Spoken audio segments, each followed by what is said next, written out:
Right then, what have we got here? Today I've just taken delivery, finally, after months of waiting and trying to get myself a pair of these.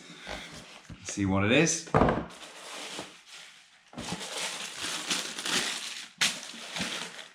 It is a pair of Nike Alphafly Next %.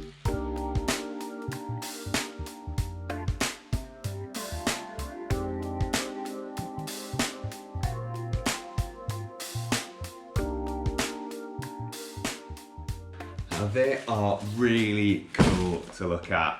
I mean, the first thing you notice when you take them out of the box is that they're almost like something out of this world, like some sort of spaceship. And I remember my first impressions of when I got the Vaporfly Next %. So similar sort of perception when you open it. You're just overwhelmed by the size of this stack height and just almost the weirdness of the look of the shoe.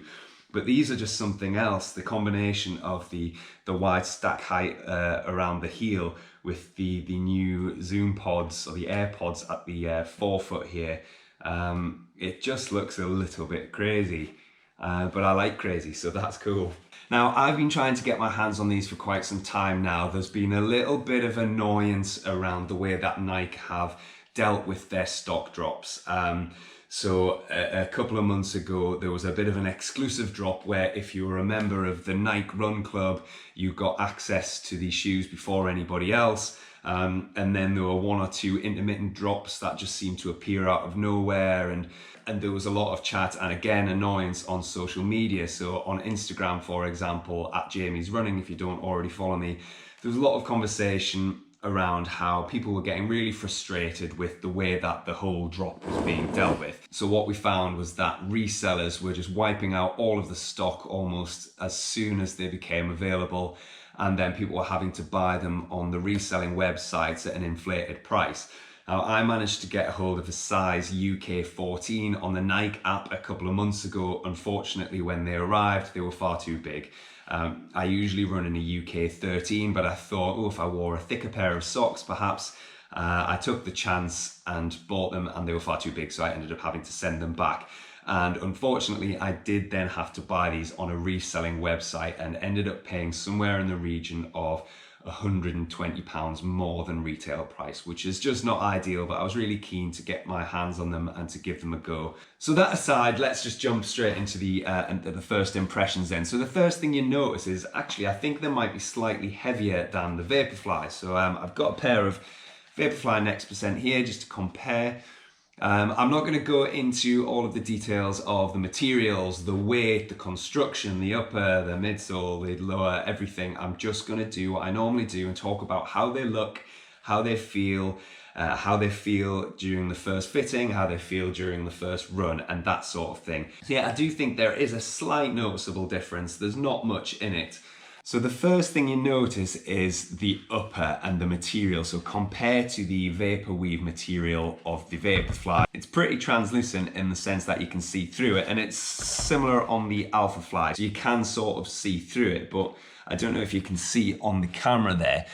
It's almost like this chainmail, there are actual holes in it, like perforations all over, and that's where I think they've managed to reduce a fair amount of the weight from the shoe to compensate for some of the extra weight in the extra Zoom X foam and the AirPods. Now, another immediate difference that I noticed between the likes of the Vaporfly is the outsole.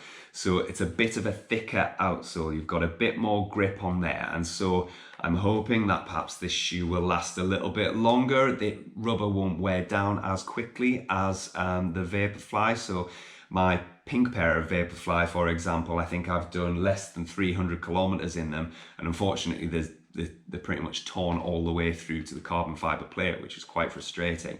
So perhaps these will wear a little bit better. You can actually see the carbon fiber plate as well. I don't know if you can see there the gap in the sole all the way through to the plate, and you can see it just poking out of the side here as well between the AirPod and the sort of the midsole there. So the carbon fiber plate runs a little bit higher through the midsole here compared to the Vaporfly, where it almost runs pretty much all the way down to the bottom of the shoe.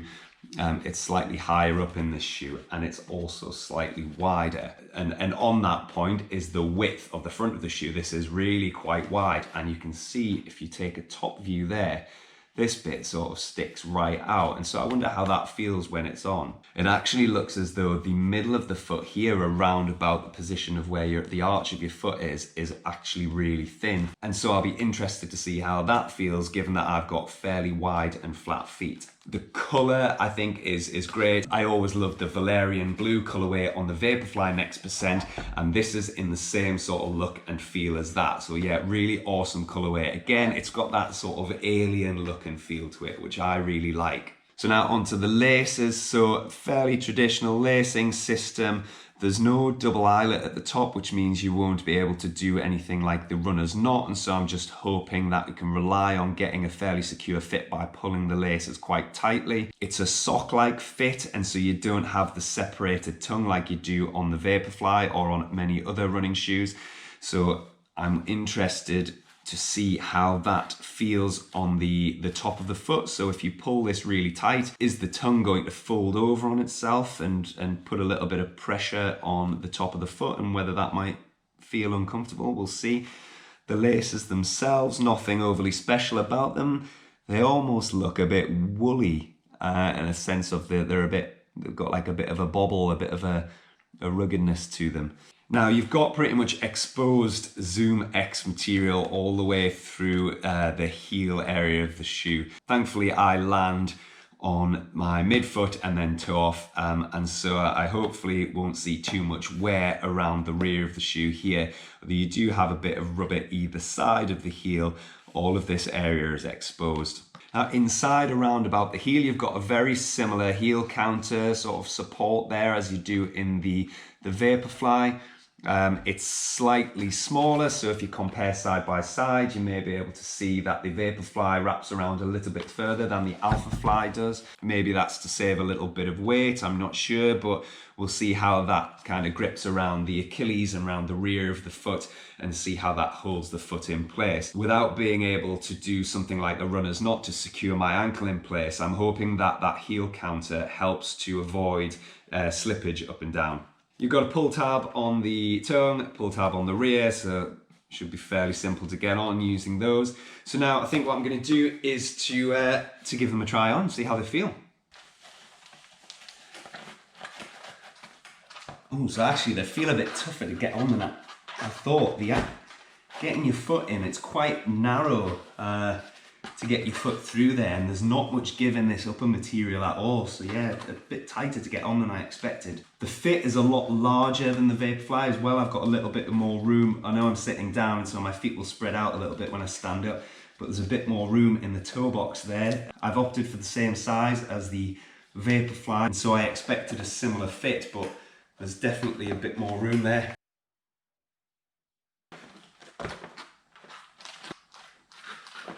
Right, so first impressions on the feel of the fit then, and they feel a little bit similar to the Vaporfly in that they're just an odd feeling shoe compared to a daily trainer. They certainly feel like you're kind of being pushed forward. I described previously about the Vaporfly like it's almost as if you're standing on a spoon, and as you transition your weight towards the front, or the spoon bit of the spoon, the handle of the spoon sort of springs up and propels you forward, and you've got a little bit of a similar feeling in these shoes.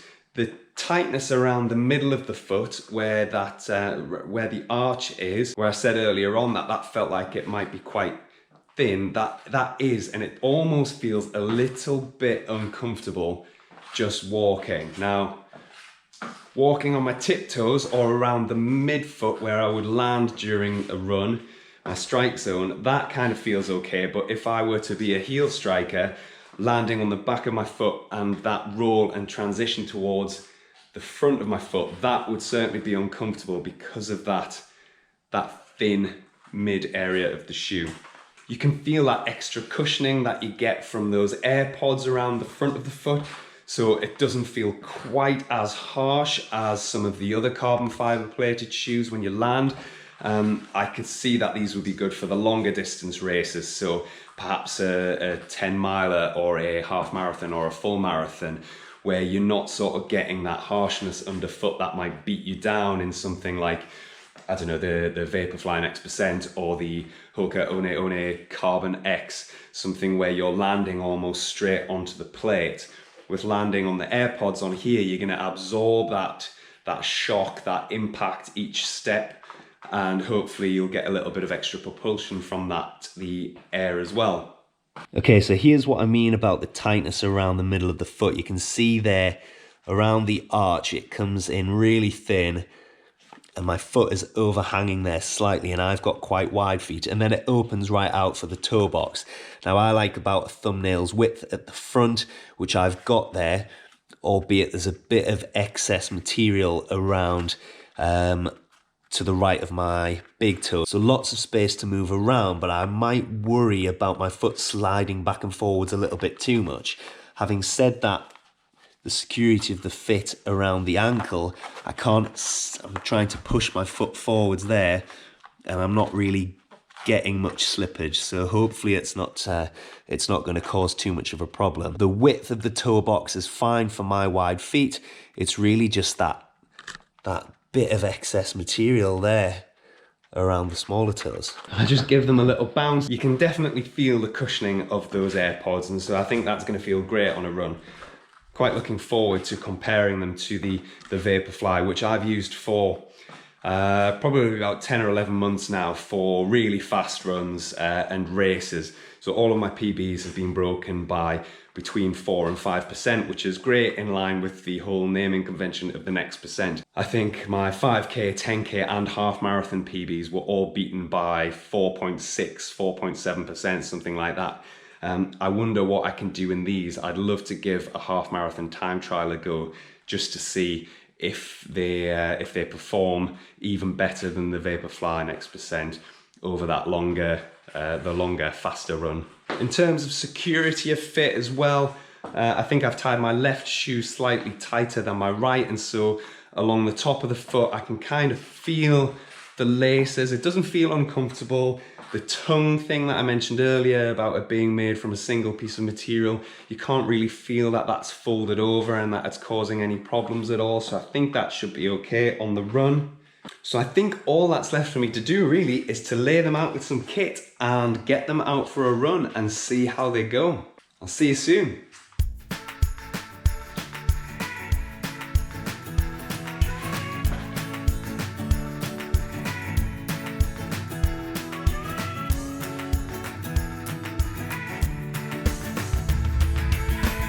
Right, good morning. We're on 10 to 7. Bit of a dreary day. Let's do it.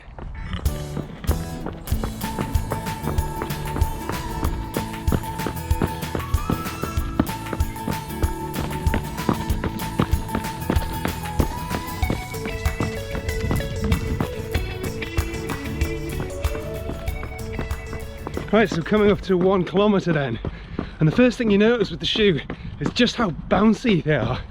So even compared to the Vaporfly, those AirPods at the front, you can feel that they almost compress and then spring you back off, combined with the carbon plate. So yeah, very difficult to run slow. I'm going at a pace of just under 5 minutes a kilometre, and trying to hold that slow pace is a bit of a challenge. You almost just want to run fast. Now the other thing that's immediately noticeable is the sound that they make. There's a sort of squeaking noise coming from the AirPods with every step, rather than the usual pat pat pat of a regular running shoe. Let's see if you can hear it.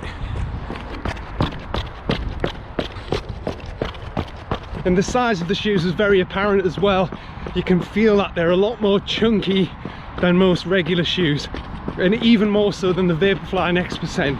And with that added size, I think there's a little bit of added weight, and that is a little bit noticeable as well.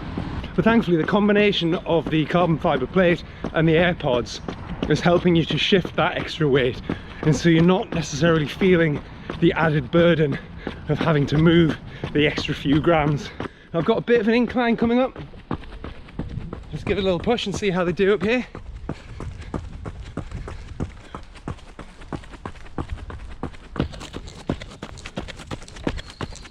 Now they didn't feel too bad up that slight hill. The one thing I would say though is that the extra size and chunkiness of the shoe, you did feel that, and it almost at points felt a little bit clumsy. I'm about 3.5 kilometers in now, and there's plenty of space in the toe box. The size of the shoe that I'm wearing is a UK 13, which is the same as all my other running shoes. However, you've got so much extra space, or what seems like so much extra space in the toe box. However, what I am finding is my little toe's a bit sore, almost like it's rubbing against something in my right shoe. So I'll have to take a look at that. I'm coming in for 4 kilometers now. And what I'm going to do is I'm going to pick the pace up for the duration of about a 1 kilometer interval, just to see how it picks up the pace, it maintains the pace. So here we go then, 1 kilometer. You ready? That's it. So immediately the shoe responded to that extra effort by giving a load of added energy return. So picking up the pace to 3 minutes 30 a kilometer didn't feel too hard at all. Let's just see how it holds it. Now every time you're landing on that strike point, you're getting immediately propelled back off. It's a shoe that just wants to run fast. 500 meters in, my legs are starting to tire a bit.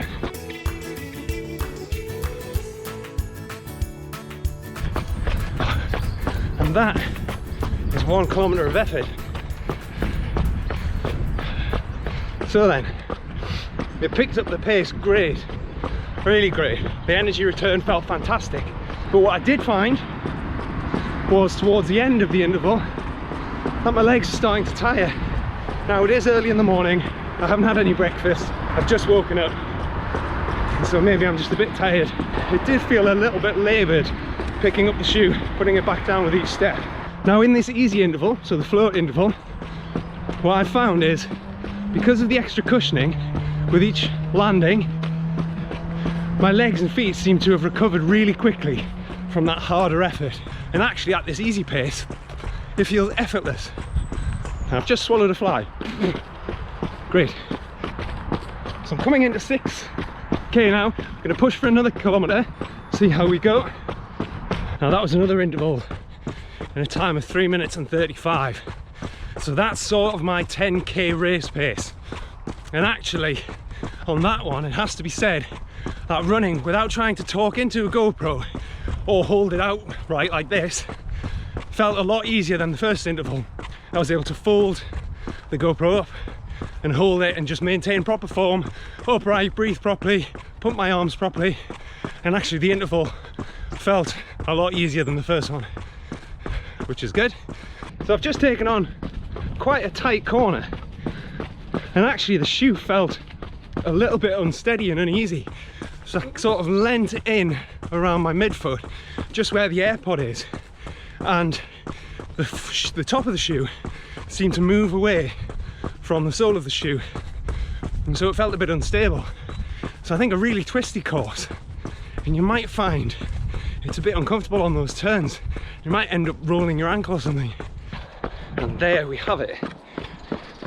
So then, 12.5 kilometers in a time a little over 56 minutes.